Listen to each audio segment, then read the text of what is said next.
Hello, everyone, and welcome to the Three Principles Global Community webinar. The Three Principles Global Community is a nonprofit organization that's committed to bringing an understanding of the three principles to people throughout the world. Today, we have Dr. Linda Pettit and Natasha Swerdloff with us. Linda assists her clients in finding wisdom for moving gracefully through life's challenges and transformative change. She utilizes her 35 plus years of clinical experience as a psychologist and 14 plus years sharing the three principles to inform the spiritual nature of her work. Linda works with the general public. She also provides professional mentoring to three principles practitioners around the world. Both alone and with her husband, Bill Pettit, Linda provides 4-day intensive consultations to individuals and couples who want an in-depth experience of exploring the three principles. Currently, Linda is also offering a series of small group programs online for women entitled Life as Spiritual Theater. She's writing a book tentatively entitled Mystical Medicine, How Love Heals. And Linda's website is thedoctorspettit.com, and I'll post all of this underneath the YouTube video when it's up. Natasha lives in Denmark, although is right now in LA. And has been self-employed since 1996, specializing in coaching, leadership training, organizational change, communication, facilitation, and process consulting. She has a widespread experience as a consultant on a managerial level and has been a part of a range of successful changes in organizations in Denmark and abroad. Natasha has co-authored the book Coming Home with Dr. Dicken Bettinger, and she now teaches seminars and speaks at conferences all over the world about the three principles. Natasha is married to John and enjoys spending time with friends, family, cooking, gardening, being in nature, traveling, and riding her Harley Davidson in the summertime. Natasha owns the Principles Institute, and you can see more about her and her work and watch videos at theprinciplesinstitute.com. So, I am so pleased to have both of you here on a webinar again. We did one with you before and it was so much fun. So thank you. And I'm gonna go ahead and turn it over to you guys. Thank you, Bonnie, and thank you for hosting us again. I think it's almost to the date, the same time as last year that Linda and I was on. It was like the 13th, the 14th, the 15th of February. And at that time, Linda and I were together in Phoenix as we were doing a women's group there at her home. So it marks the year of our last webinar. And the topic for this webinar, we were both inspired by, like, what are we looking for? What are people looking for? And what I find in my work is there's something that whichever words people are using to describe what they're looking for, it seems like there's something that's kind of the same. It's they might use the word, oh, I'm looking to be successful, or I'm looking to have peace, or be recognized, or whatever words they're using. And sort of when I start questioning what lies beyond that, there's a feeling that everyone seems to be looking for. And that's kind of what we wanted to explore today. What is it that we're looking for? And in my preparation for this with Linda, we were looking at different quotes from Sydney Banks, as we both get so inspired by looking back into the work that he's done. And I found a quote that I wanted to start with, which she wrote in The Quiet Mind. And the quote is, "We're searching for a silent mind. It's in the silence of the mind that all the secrets of life are found, where all happiness is found. And the second you open that door, you find a new level of consciousness. It is a must. Life must become more beautiful." And I just love that quote. We're looking for a silent mind, and we might have different words to explain what that looks like, but there's a feeling in it that seems to be something that we all are looking for. So we're looking for a feeling, in a sense. And Sid also said that there's no real words in the English language that describes that feeling, but it's a feeling of, we would maybe call it contentment or joy or a peaceful feeling. We can all have our different words that we use to describe it.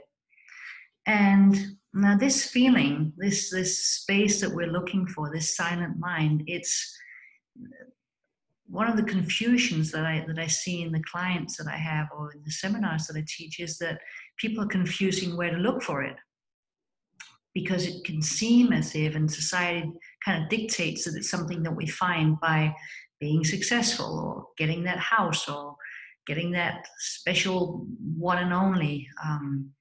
So there's all this pressure from society in a way to look in a certain direction, which is outside of ourselves.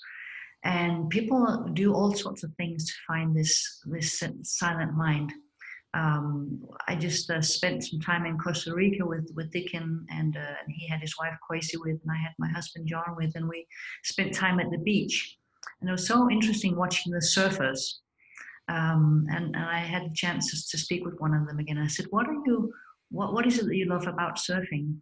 And he said exactly that. He said, when I catch a wave and it's just going, there's this flow, there's this feeling of just being completely present. I'm not a surfer myself, but I imagine that thinking about my grocery list or problems that I have while I'm catching a wave is not going to work very well. So there's something about that sense of just being completely present, falling out of thinking, that allowed him to be in this state of just peace, silence, whatever he called it. I sometimes play golf in the summer times, and it's the same thing. I wouldn't hit anything if I was trying to think about what I was doing. That would go really badly. It can be, for some people, like when I travel in big cities, I love going into churches, just sitting there, just kind of letting myself fall out of my thinking, just being present. It can be in prayer. It can be, if I see something beautiful, the beauty in Costa Rica is just incredible. Looking at flowers, the wildlife, the way the sun catches a branch and the sunlight kind of goes through the green. That kind of just stops me in my tracks, and I just go, oh, wow. And in that moment, there's this feeling of wow, of awe, of there's no thinking. It's dropping out of thinking into feeling. Now, the confusion could be that if I think that I have to be in beauty, I have to be outside to be in this feeling, then I will become addicted to whatever it is I think is giving me the feeling. If I think it's the surfing, then I can become addicted to surfing or golf. It can be drinking. There's all these different things that all of us do differently that allows us to drop out of our thinking for a moment and get into that just The thing is, and this is the beauty, it's already there. Just like Sid says, the silent mind is already present with us. It's just beneath what we're thinking. It's always just underneath what's coming and going constantly. So our thoughts come and go, our feelings come and go. It changes constantly. But there's a presence, there's a silence that's beyond our thinking. There's an awareness that's always aware of what's coming and going, that's perceiving the coming and going of our thoughts and our feelings. So in that awareness is the present moment. It's not a time in space. It's simply the now, the deep now. You ever notice we're always right here, right now? But the thing is, we get caught up in our thinking about, no, I have to do this, I have to reach that goal, and I want to go in that direction. And it feels as if, and it seems as if it takes us out of the present moment. So one of the things that Linda and I wanted to point towards today is this space within, this, whatever we want to call it, this silent mind that's present beyond thinking, beyond what we're experiencing.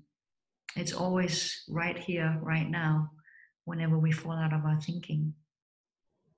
So I think I'll stop here and hear what Linda has to say. Thank you, Natasha. I'm just delighted to be here in this space with you and with everyone else. I loved what you said about the silent mind. We both really were touched by those words that Sid put forward, and your comment that the silent mind is always with us. And I know that when I am working with people, having conversations about the three principles with them, often it's with people who have never heard of them before or are just very new to it, and they will say, but my mind is never silent. And I often will ask them to describe a time to me when they were really enveloped in a feeling of love.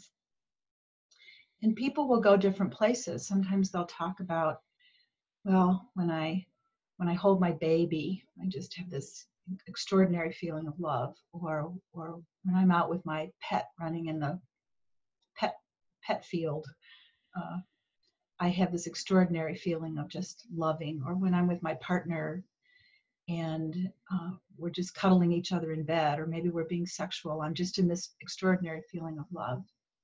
And I just say, well, those are examples of a quiet mind, because that's what happens when our minds are quiet. We're just flooded by love. A deep feeling of love. And I must say, when Natasha and I first talked about this program, we came up with this title and description, it felt kind of right. And then I found myself, as I was getting closer and closer to today, feeling a little, I don't know, almost unnerved and not sure what that was about. And so I just sat with it, because I thought, gosh, sometimes when there's that feeling of, I don't know, something just not sitting right, I'm on sacred ground. It's an opportunity to just slow down, be quiet, listen within, and see what comes up. And I realized that a lot of my life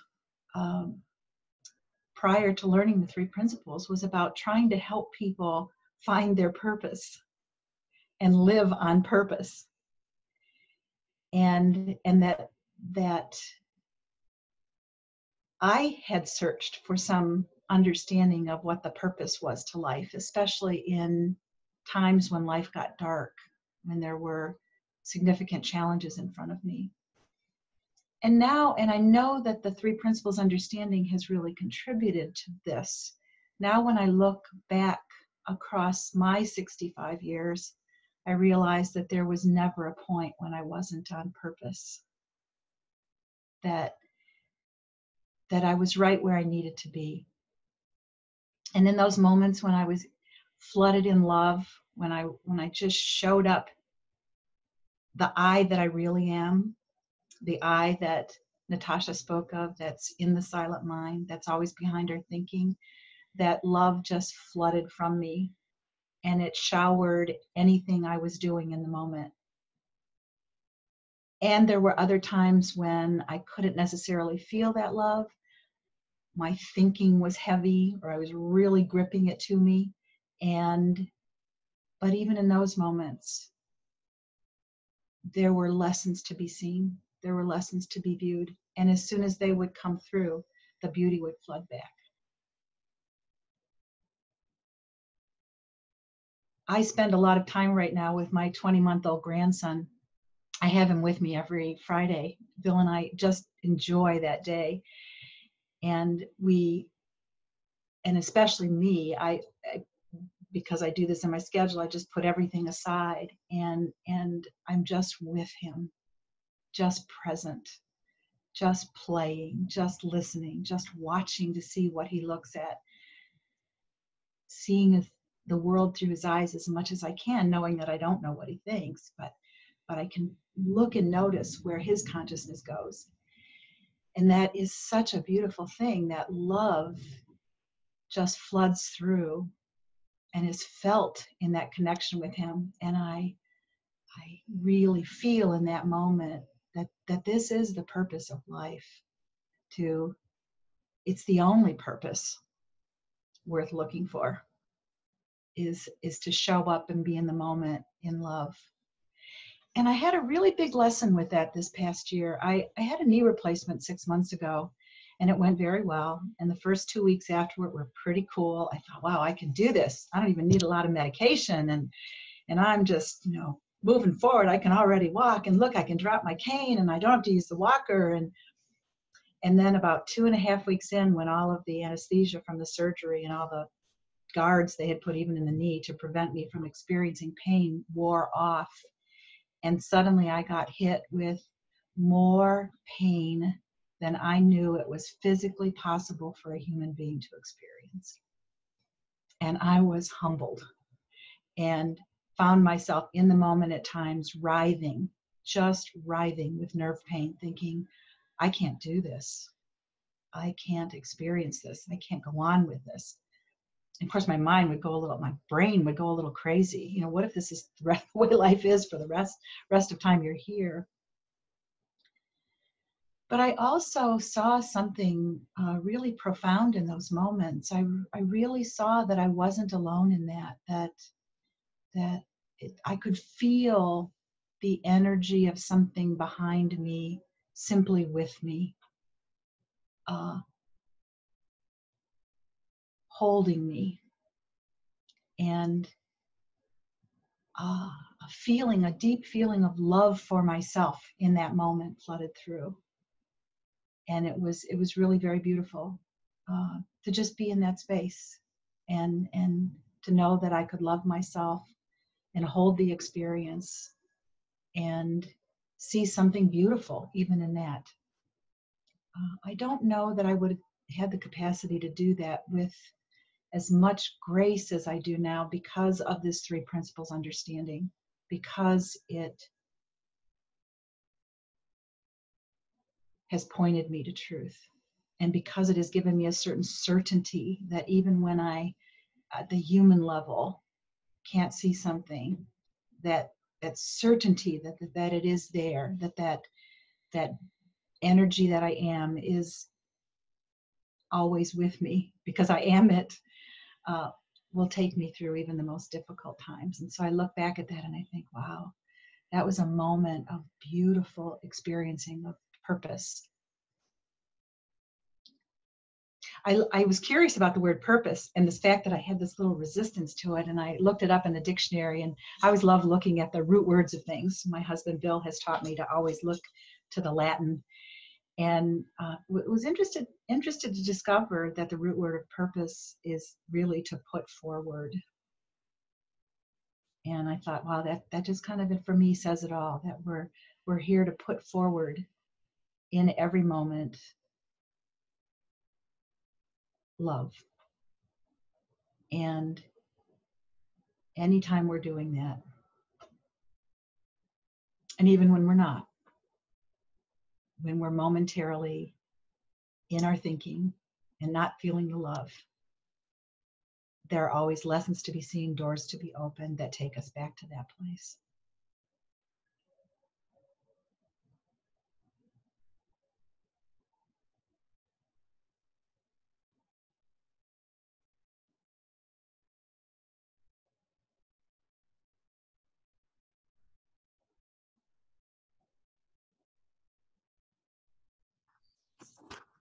Should I jump in?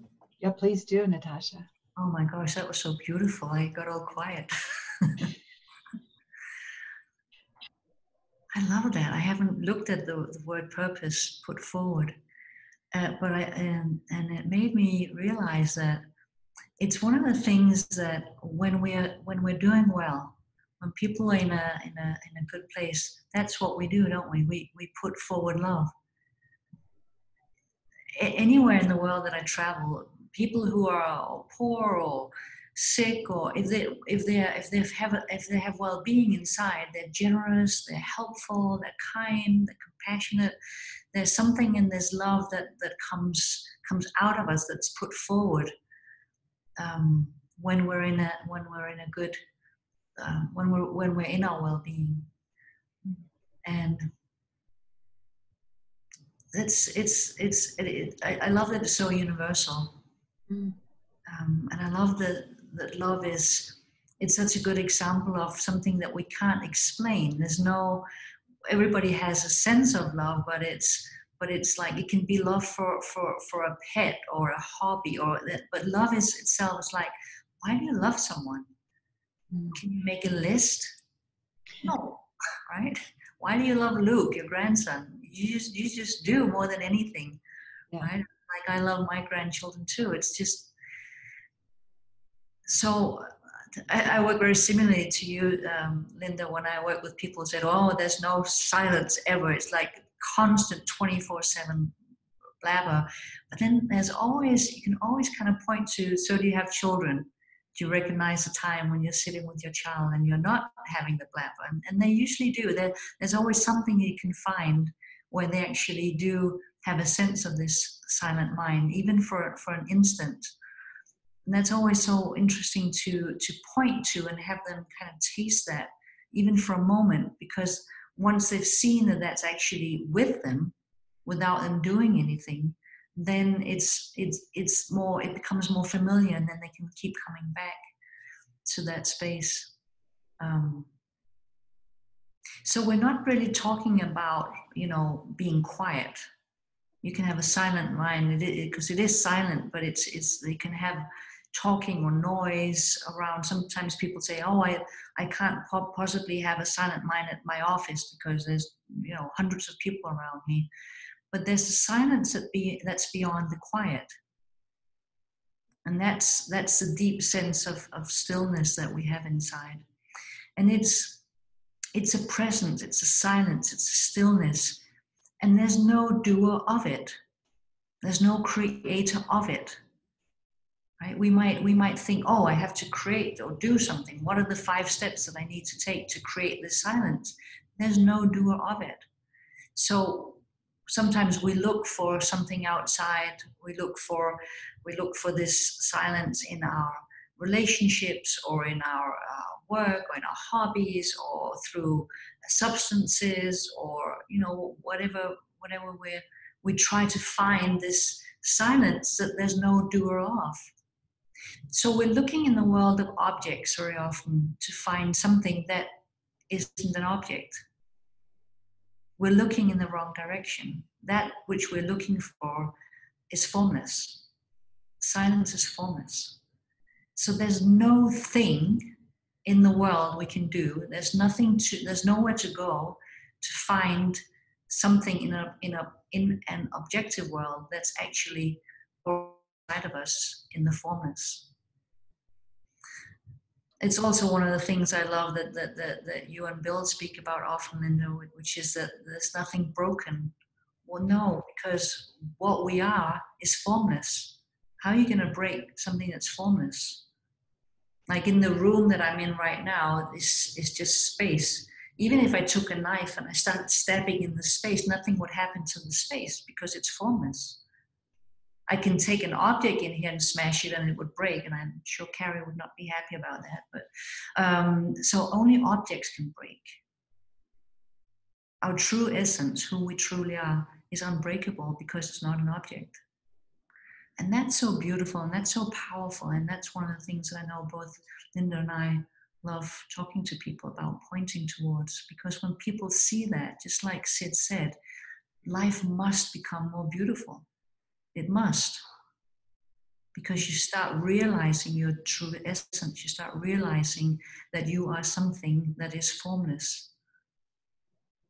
And it can be difficult to see because we have this form, right? It looks like I'm in this body. I look out of these eyes, so it looks like there's a form. And I can certainly break. I mean, my physical body can break, like Linda's knee. Right? I mean, so our physical bodies can break, sure. But nothing is ever going to be broken in our souls, in our true essence. That is the formless nature that we have. I like to be inspired by poetry. Often it will be said, but sometimes it will be poetry. And I was reading this 14th century mystic this morning. It's a woman named Lala. And she wrote, "I have traveled so far seeking God, but it was only when I gave up and turned back that I found him within me." So for me, and I'm sure many of you out there, there's this traveling out into the world, trying to seek something in the world of objects, in relationships, in activities, in substances. And all I'm trying to do is to look for that feeling, that knowing. There's with love comes a knowing of it. How do you know you love somebody? There's a knowing of it. And that knowing, that just it's when I sense that in myself right in this moment, it's just very pleasant. A knowing of love. It's a deep feeling. But I've certainly searched for it outside of myself for the longest time. So what Lala is saying, it's not until I turned back and came back to myself that I found, we can call it a lot of things, but found myself, found my essence, found my true nature, found the silent mind. It's right within. So a lot of years spent looking in a place where it cannot be found because it's not an object. Yeah, Linda. Yeah. Natasha, I love that you keep pointing back to going within and the formlessness that we all are in the form. And I was reminded of the call you and I had a couple of days ago where we were preparing for this webinar and we found ourselves talking about peace. And I said to Natasha, oh, lots of people talk about the fact that what we're looking for is peace, but I don't relate to that. And I said, part of it is that when I think of peace, what I think is that the absence of conflict. And sometimes when I am living from love and doing what I see to do from a place of love, the results of that on the external world can be very conflicted because it sometimes asks me to fly in the face of conventional wisdom or rules or dogma or ritual or expectations that others have. And Natasha and I looked at, well, the place we're pointing toward, the best we can do is offer words for it. And I said, yeah, maybe love is closer for me, or maybe awe. It was just fun to play with the words. But again, and if my husband Bill listens to this, he's going to just chuckle because practically every day, he gets tickled by a word and he'll say, what's the Latin root of that word? And I just want to, not again. But I went back to the dictionary to look at peace, to see what the root word of peace was. I thought that would be really fascinating to know. And I found this very interesting, that the root word of peace actually refers to two things: to join or to fasten to a boundary. To join or to fasten to a boundary. And that suddenly felt right to me, that's what I've been looking for all of my life, is to be joined or fastened to that boundary between the formless and the form, the spiritual and the psychological, to be sitting as close to that with my ear in silence, listening for what wants to come forward. Because it's in that place that, whether it's an ordinary or extraordinary, the beauty of life becomes so much more apparent. I was also struck that Natasha and I talked about looking within. What exactly does that mean? And I tend to think of it as looking inside of my own consciousness. And I think I see more and more that it's really pointing us to look inside the entire consciousness of life, the entire oneness of life, for what we see or what can be seen to bring forward love in the moment. I've recently been fascinated by a place in I think think it's in Quest of the Pearl, where Sid is talking about Alexander Graham Bell seeing the telephone. And he says something like, there was this moment where Bell's mind fell silent just for a split second, and a pathway was cleared for spiritual intelligence. And Bell saw his beloved telephone. And I found myself riveted by that and just looking at that, and I thought, oh my gosh, I think I've always had this kind of thought that somehow the telephone was already out there in consciousness. And suddenly the pathway was cleared, and some being behind life suddenly handed the telephone to Alexander Graham Bell. I know that sounds a little crazy, but I think a lot of my religious understandings of God sometimes get in the way of me seeing, really trying to see beyond the form. And it suddenly occurred to me that what I think Sid was talking about was more of a sense of, in that moment of the silent mind, Bell had a split-second connection with a knowing beyond the form, behind the form, that allowed him to put together all kinds of information that he had, and maybe a knowing before the form that had not yet been born, and suddenly see something fresh and new.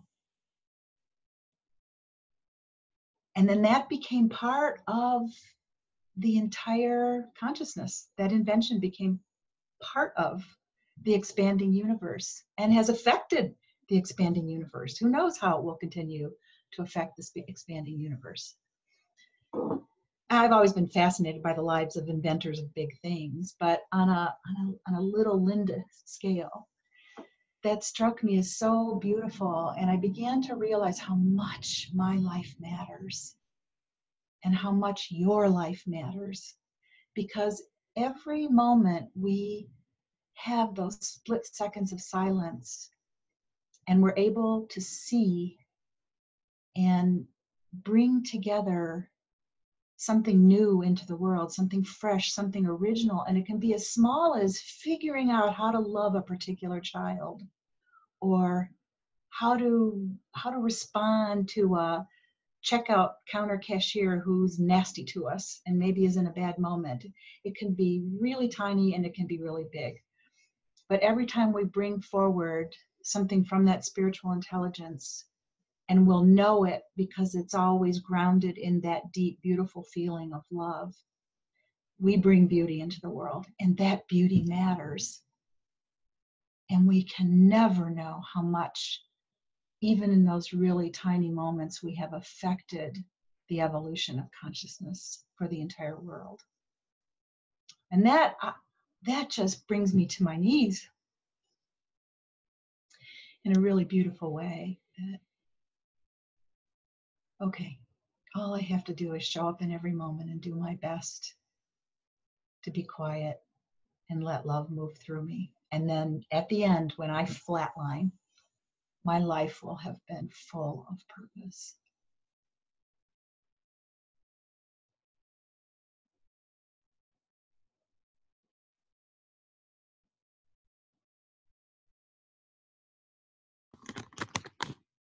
Wow.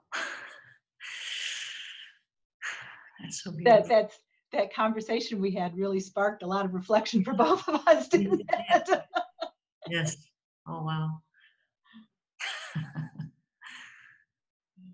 Yeah, I love that. We're all the same. The oneness that Sid spoke about in his enlightenment experience, that oneness. We are one ecosystem. We're one. And of course, the consciousness of when love becomes, when I have more love in my life, I'm going to affect the entire system. The more loving I am, the more love is being brought forth in the entire system. So sometimes I work with people who are severely depressed and are sitting at home and can't go out, and they really want to. They have in their heart, they want to be of help and service to the world, but they are too boggled down by their thinking. And I always say to them, you can do as much sitting at home on your couch as I hopefully am doing by traveling around the world. There is nothing more in traveling around or than sitting at home, because there is one consciousness. And I remember also a story that I heard about Sid, where he said, "Oh, I can do as much for the world sitting at home having a cup of tea in my garden as of doing a talk in front of 200 people." And that's really understanding that we are one system. That the beauty and the love that I experience in me goes into that entire system. That is so beautiful. So there really isn't anything to do or anywhere to go. It's not, if life calls that from us, if we do feel this moving forward, this purpose is, which it is clearly for me I want to speak to people. I love doing these webinars and trainings and coaching and all these things. It's the way that wisdom seems to be moving me. And it could also be sitting at home, being in my garden, going on my motorbike, being with my husband, my friends. It's there's this celebration of life that can come through when I don't make expectations and lists and set goals. Like every time I make a list of something that I want to do, it kind of puts me in my head and away from my heart. And when I don't have lists, when I don't have expectations of life or John or my friends, then we can just celebrate life together. I can't wait to have Linda and her husband Bill come to Denmark in a few months and spend some time with me and John, and also do a beautiful training there. It's celebrating life and love together with a whole group of people. It is really a way of bringing forth love in the world, raising the level of consciousness, healing the world, which is really wonderful. I was speaking with a client a couple of days ago. She was talking about relationship and her partner and how she had expectations of him. And I said something in the lines of, when you have expectations of somebody, if you believe that your peace of mind, your happiness is coming from that other person, and you start making expectations, they will feel that pressure to make you happy. It's like a belief that both people can come into. Now I have to make you happy and you have to make me happy, and if you're sad, it's my fault, and so on. And it becomes this pressure, and it kind of stifles life. You become stuck. And I said to her, "Do you remember when you fell in love with your partner?" And she said, "Yeah." I said, "Did you have any expectations?" She said, "No." I said, that's where to look. Love doesn't have a list. Love doesn't have expectations.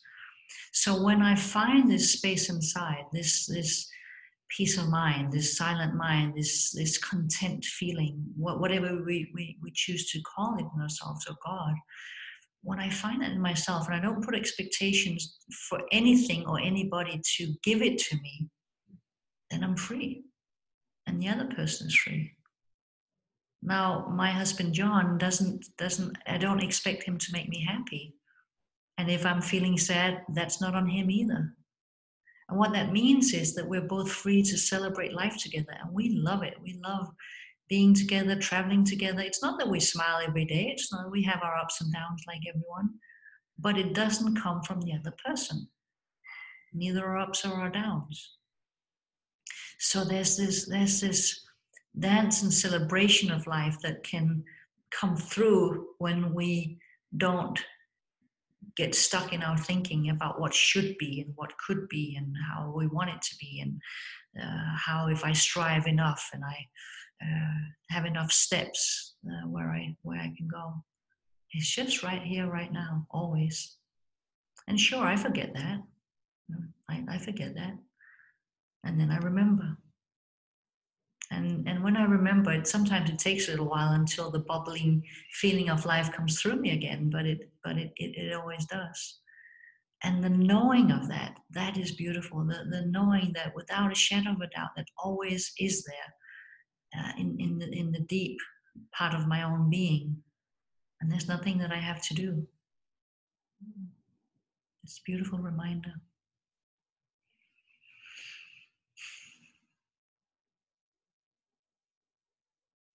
I'm really touched as I listen to you, Natasha, about how relaxed I start to feel, just sort of chilled out, and I take a deep breath and just be in the moment with you. And I had a thought that my friend Marianne, who's on this call, sent me a Valentine's Day card. And in the card she wrote, "Your future is so bright you need sunglasses." When I read that, I just laughed. I loved it. And I think how true that is for all of us. That and that what you said about Sid sitting, that saying that he could do as much good sitting with a quiet cup of tea on his patio, which he did often, as he could speaking in front of 200 people. You know, that says something to us. That's something for us to look at, that the brightness in our future may be that moment where we are sitting on our patios just in awe of the palm trees or the pine trees or whatever it is we see when we go out on our patios. Because that feeling of great gratitude for beauty that wells up, that feeling of awe and appreciation for beauty that wells up, that is what the divine is. I was thinking the other day that Sid talks so often about being grateful, that great gratitude was a shortcut. And I suddenly had this thought, yeah, it's a shortcut to the divine because it is the divine. It's another way of pointing to that beautiful feeling of the divine. And that divinity is grateful for me. It's grateful for me. It's grateful for every one of you because it gets to know itself through our eyes in the physical world.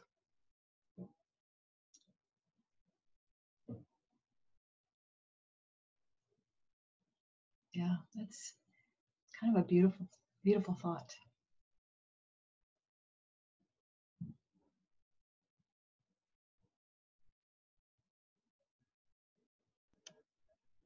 Yeah, I love what you just said, Linda. That God gets to experience His own divinity through our divinity. We're in the world of form, and we're also the formless. But through everything that we're experiencing, there's something experiencing that. There's the knowing of the experience that is always present, and that knowing is God. That knowing is our own consciousness. We're not apart from God. It's not a being that's apart from us. It's ourselves.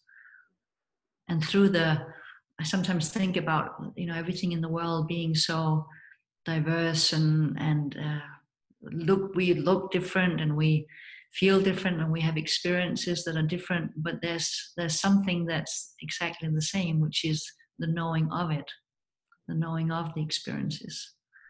And that knowing of it is pointing towards that which is always present, always there. God, divinity, the formless. It cannot be gone.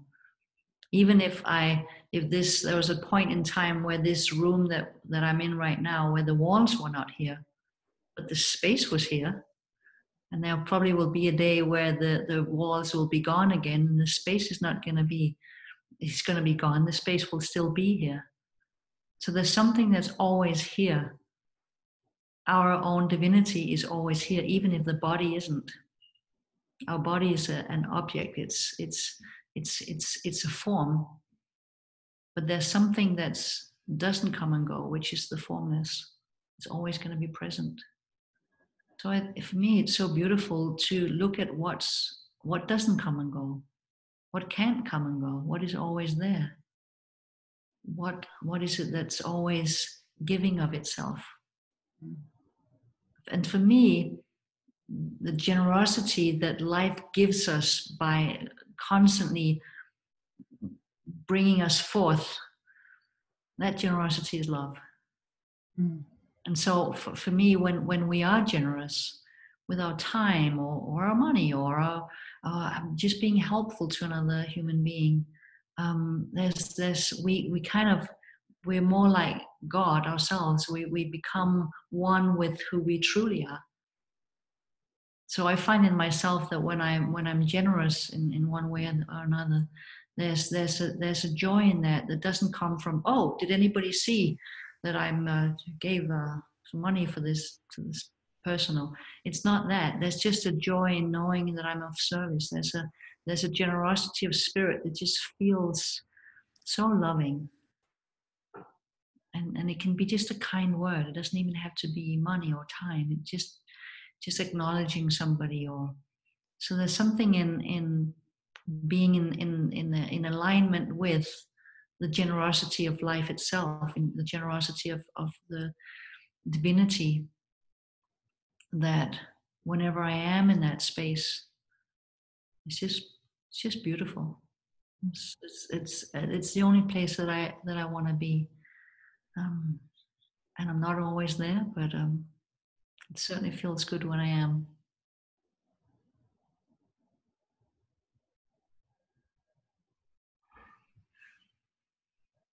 And I was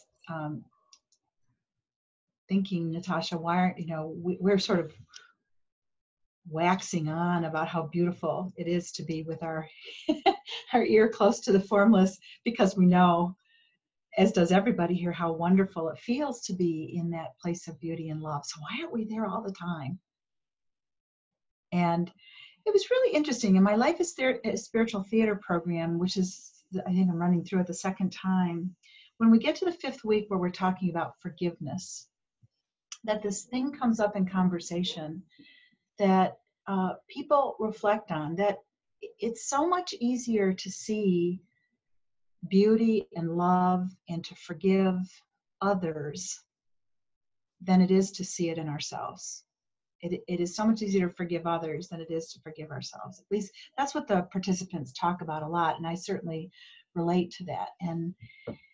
And I got a little glimpse into that a couple of weeks ago. I was outside with my 20-month-old grandson, and suddenly he became obviously frightened and terrified. And so much so that he didn't want to look at me, and he was hiding behind a tree, and he was desperate to get back in the house. And I was completely clueless to understand what had happened, and just spent a good bit of time trying to comfort him until he got through it. And it happened again a week later when he was with me. And I really just tried to look and see what he was seeing. And I suddenly noticed that he kept glancing over his shoulder. And I realized, oh my goodness, he's frightened of his shadow. He's frightened of my shadow because it's enormous. And it looks like it's going to completely overtake him. And that's why he keeps glancing over at it. And that's why he keeps running aimlessly, because no matter where he runs, he can't get away from it. And I said, and the funny thing was that night I was telling Bill, I figured out what Luke was so frightened of. And he said, you'll never believe this, but a friend of mine just sent me a little video from the internet on YouTube that shows children being frightened of their shadows. And it was meant to be funny, but as we watched it, it was not funny. These children were just terrified. But I suddenly had this, like, oh my gosh, I had this extraordinary sense of the vulnerability of being human. That here's this little 20-month-old, he's starting to have a lot of thinking. He can't tell the difference yet between what a rational thought is and what an irrational thought is. And so it all feels the same to him. And so, and he doesn't have understanding about what a shadow is. And so there's this sense of being really frightened by it. And I really saw, wow, it makes perfect sense that we, throughout our lives, develop a lot of thinking about ourselves. That we're not enough, that there's a lot to be frightened of, that someone's always going to be bigger than us, that we're not worthy. There's so many things we can't do when we're teeny tiny that as we look around at the bigger kids and bigger adults around us, it seems like they do easily. So that we all kind of develop this personal thing, whatever you want to call it, our personal thought system that beats us up, that doubts our worth, that is pushing us to be worthy by having a purpose, whatever. It makes perfect sense. Makes perfect sense. And it is the ordinariness of that and the kind of humor in that's just part of the experience of growing from tiny to big, that kind of helps me be gentle with myself when I'm not in that place that we are kind of glowingly describing as beautiful to be in, but instead are momentarily frightened by our thinking or gripping our thinking. It brings sort of just a sense of compassion for our vulnerability, and a knowing that it's not hard to get back to that place of love. It just takes seeing thought. It's as simple as that.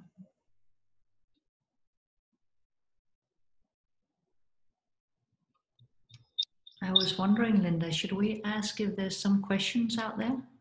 Absolutely. I kind of lost myself. Because I love that you kind of went into this, well, why don't we see it all the time? You and I certainly know from our conversations, Linda and I'll be on the phone with each other sometimes like, I'm so stuck right now.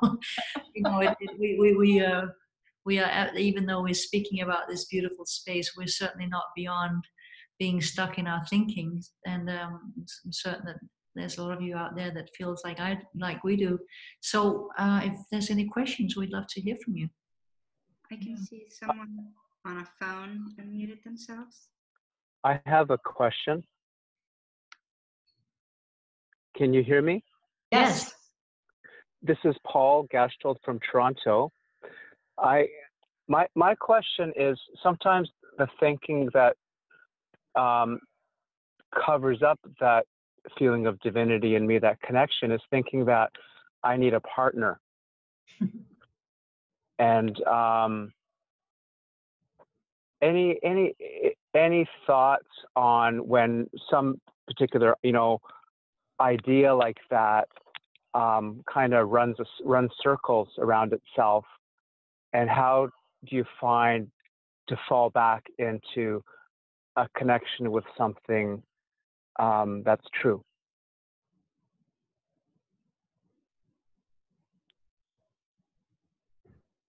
Do you want to tackle that one, Natasha, first? Yeah, I can give it a. Well, Paul, great question, and it's so there's versions of that from so many people. Believing that there's something outside of yourself that can give you the love that you probably long for, the connection, the sense of being one, is looking in the wrong direction. There's nothing out there, there's no partner that can give you love, that can give you connection, whatever it is that you're looking for a partner for. It can also be the companionship, all these wonderful, wonderful things that a relationship can give. But so seeing how thought creates this in you, there's something that I must have and I don't want to be lonely. It's as if one of the things that happens when we go from this beautiful space of being born and being one with everything, like Linda was explaining with her grandson, he's now coming into the world like, oh, this is good and this is bad, or oh, that's a shadow, it's scary, there's something that's So it's like as we grow up and we start to think, we learn that there's things that are bad, we don't want the bad things, and there are things that are good, we should go towards the good. And so it becomes this away from the bad and towards the good, looking outside of ourselves. So seeing that that's what's happening, that's all that's happening. It's looking in a direction where it's not going to give you anything. Even when you do find a partner at some point, there's this short period where, oh, I got what I was looking for. And then it isn't. So it really looks as if when we get whatever, it can be a partner, a job, or a house, or some sort of career, win a race, whatever it is, what it looks like we're looking for. When we get it, there is a short moment where we get this, oh, I got it. But because it's in the world of form, it doesn't last. We're looking for something out there that's never going to last, because it can't. Anything in the world of form cannot last. So when you start looking within, finding the love that you already have, already are, the connection to everything, not just one, but everything, when you have this fullness in yourself, that's when you feel like, oh, I can actually be alone the rest of my life, and that's fine. That's often the time that people actually do find a partner. Because who wants to be responsible for your happiness, right? We don't want that kind of responsibility. So when you're free from that desire of someone else, that's the time that you're most attractive. So I sometimes, when there's a feeling of there's something lacking in my life, I'm like, well, what is that? What is that belief that I have behind that there's something that I should have? And when I see that, like just when I see that it's thought, it's the formless power of thought that's creating that experience in me. When I see that truly and deeply, I fall back into this formless space of love and knowing. And that's really a wonderful place to be in the world. That was my little go with that. I loved what you said about Natasha, about when you most are in this place of contentment and peace at where you are, that's when you're most likely to see a partner shows up who is living at a similar level of understanding as you, and is therefore attracted to where you're at. I love this passage, Paul, from Quest of the Pearl, where it's on page 110, where Mama Leela is speaking, the character in the book that is meant to represent Sid is speaking to the student, Richard, and it's very near the end of the book. And Richard is experiencing two things: a moment of sadness that his first wife has died and that he's alone, but also a profound awareness that Mama Leela, who also had the experience of losing her beloved partner, is at peace with that. And he says, but her loss came without even one complaint. On the contrary, she expressed only love and gratitude. And then she senses his discontent, or his lack of ease at the moment, and she turns to him and she says, you are a young man and have a long life ahead of you. I am sure someday, soon, you will find a beautiful Wahini woman to share your world. Standing up, Mama Leela lifted her arms toward the sky and said, and this just brings tears to me, throw your dreams and hopes to the heavens above. If you believe in them strongly enough, someday the Great One will sprinkle his aloha over them and bring them to life for you. And there are two things about that passage that always strike me when I read it. One is exactly what Natasha is pointing to, that beautiful feeling of love and contentment, that beautiful feeling of okayness with where you are and seeing the sacredness and the beauty wherever you are. It is the feeling behind the hopes and wishes that makes the difference. Because if your soul is sending I've heard Dickens call a love letter, which I love, that it's time to welcome someone into your life. It's time to welcome someone to share your love with, and you throw that hope out. I truly do believe that those dreams come to life from that feeling. I know that when my first husband died, it was 3 years before I met Bill. And I the first year after, I was in pretty deep grief. And then I began slowly to find my way in life as a young widow with a daughter, and got to a place where I was really like grooving it, like, wow, I feel good again, and I'm happy and I'm content. And somehow this loss is become part of the fabric of my being. And so I don't suffer it anymore. And oh man, in that place of contentment, and in that place of not clinging to that, but just embracing it, really experiencing the sacredness of it, I started to have this thinking, it would be really nice to have someone to have dinner with again.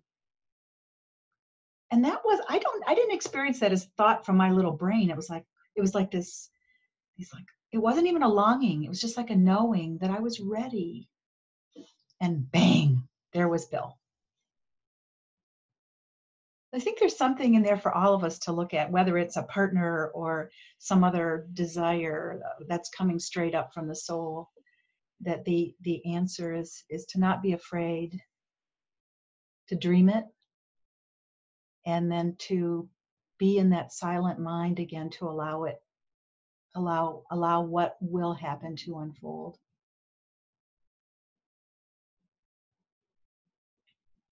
Thank you. Mm-hmm. The part that resonated the most for me is when the first thing that it's the habit of the mind looking outward and it's looking in the wrong direction, and just remembering that takes the charge out of the whole thing for me. Mm. Those were beautiful, beautiful, beautiful answers. Thank you both. You're welcome.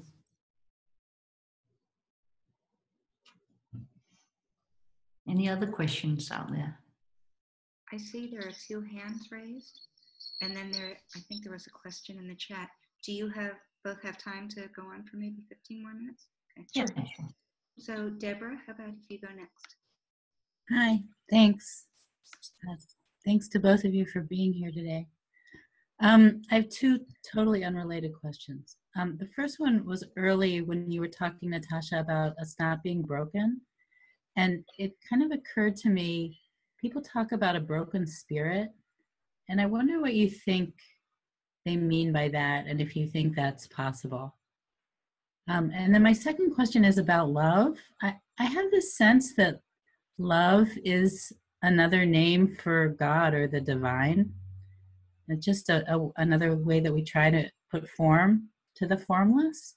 And I wonder what you think about that too. Should I try with the first one, Linda? Sure. Mm-hmm. I know that you can speak about it beautifully. Well, spirit. What's spirit? Spirit is formless. So just like the space in this room cannot be broken, the spirit cannot be broken. I know we say that, and what we usually mean by that is people are feeling depressed or anxious or sad, or there's the feelings can certainly be, it feels horrible. I feel broken. People will say that in their language. But that's pointing towards something that comes and goes. Even the people I work with who suffer from depression, there are times where they're not depressed, even for a moment. So when we look to the formless, there's nothing. How are you going to break a form? Spirit is formless. So to me, spirit cannot be broken. We use it as like in words, but when we start seeing that who we are is truly formless, beautiful, divine, then we start realizing that we cannot be broken. It's just not possible. Doesn't mean that we don't, sometimes we'll also say we have a broken heart. Well, the heart can't break either. Mm-hmm. I certainly feel that way, and I certainly know that feeling. Does that make sense? Yeah, yeah, definitely. Thanks.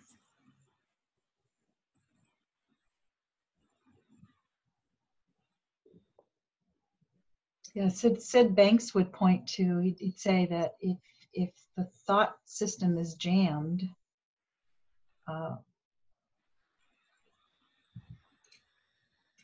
what we'll experience is a feeling of life being stuck, or things being stuck, or things being broken. And so when people say that to me, I certainly know that I had been at a time where I felt that before I knew anything about the three principles, and could understand that, oh, just my thought system that's a little jammed up here.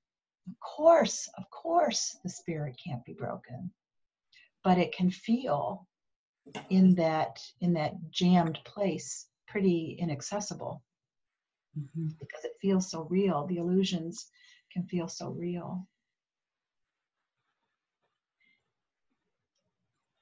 So that's one of the gifts of the three principles understanding to me, is it helped me see the logic of what was happening, so that I don't get so frightened by that anymore. It's like, oh, okay, that's all this is momentarily, kind of gummed up the works accidentally.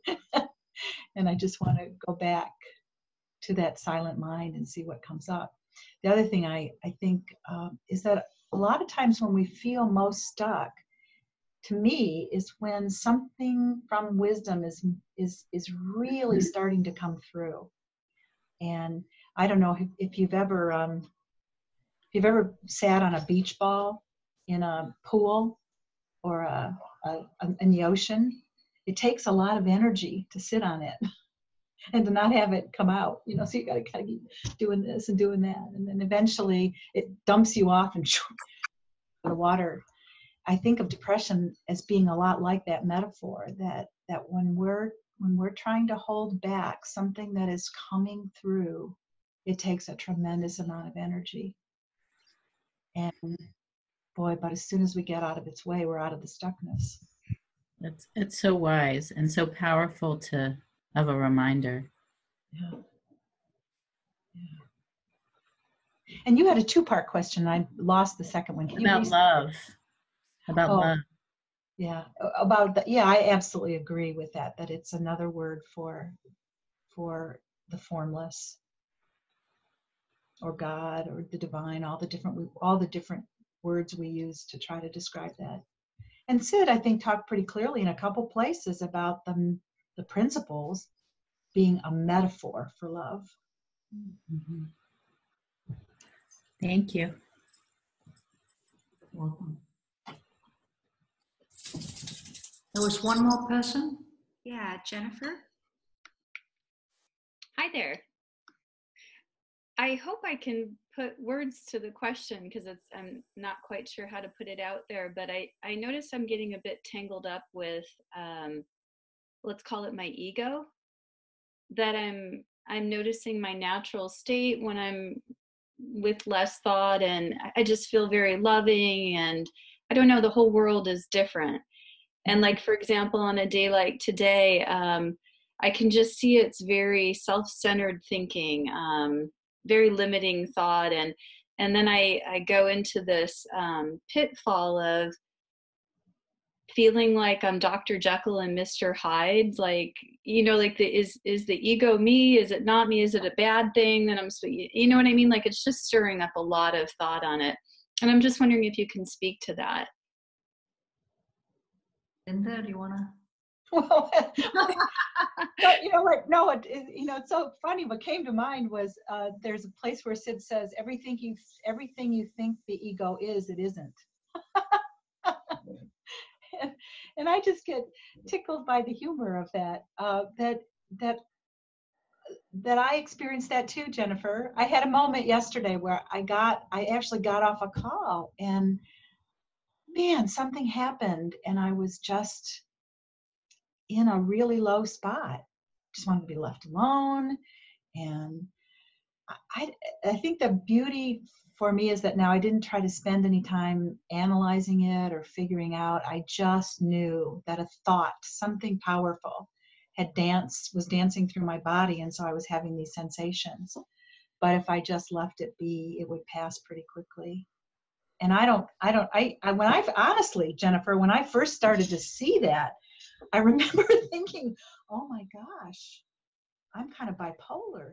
I'm going back and forth between these different states. And then now I just see, oh my gosh, I'm human. I'm human. That's life. I don't expect that that's going to completely stop until I do flatline. Mm. But I'm not afraid of that anymore. I don't put a lot on that anymore. Think a lot about that anymore. It's just a momentary experience dancing through, and that's okay. It's just part of having this equipment through which I'm experiencing all of life. But I used to make a big deal of that. And then I could make all that stuff that came with it go on for days and days. I think that's what I'm doing, is I'm making a big deal of it. And then it's more and more real. And then who am I? And yeah, just a lot of thought getting stirred up on it. Yeah. There's an old tape from way back when Sid was first teaching in the basement of a church, I think.